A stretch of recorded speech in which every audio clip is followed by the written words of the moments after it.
அப்பா, இந்த பொண்ணு ரொம்ப நல்ல பொண்ணு. இவளுக்கு அம்மா அப்பா யாரும் இல்ல. வர வழியில் தான் இவளை பார்த்தேன். யாராவது இவளை தேடி வர வரைக்கும் இவ நம்ம வீட்லயே இருக்கட்டும்பா. ஆனா நாட்கள் போக போக மோகினி அந்த வீட்ல இருக்கிற எல்லா வேலையும் இழுத்து போட்டு செஞ்சா.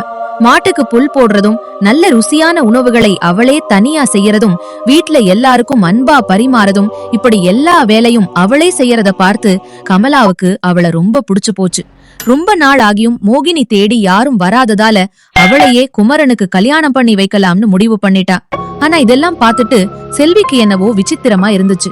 அவ ரொம்ப புத்திசாலியா இருந்ததுனால கமலா கிட்ட, அத்தை, எனக்கு என்னவோ இந்த மோகினி மேல சந்தேகமா இருக்கு. அவ பண்ற எல்லா வேலையுமே எனக்கு விசித்திரமா தோணுது. நீங்க அவளை நம்பாதீங்க அத்தை அப்படின்னு சொன்ன. ஆனாலும் கமலாவுக்கு மோகினி ரொம்ப பிடிச்சதுனால, எங்க நம்ம வீட்டுக்கு வந்திருக்கும் மோகினி ரொம்ப அழகா நம்ம செல்வி மாதிரியே ரொம்ப பொறுப்பா எல்லா வேலையும் செய்றா.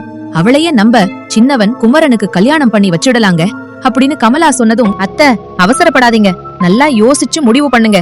இந்த பொண்ணை இப்போ நம்ம குமரனுக்கு கல்யாணம் பண்ணி வைக்க வேணாம் அத்து. உன்ன மாதிரியே அவளும் ரொம்ப நல்ல பொண்ணு செல்வி, நீ பயப்படாது, எல்லாம் நல்லபடியா நடக்கும்.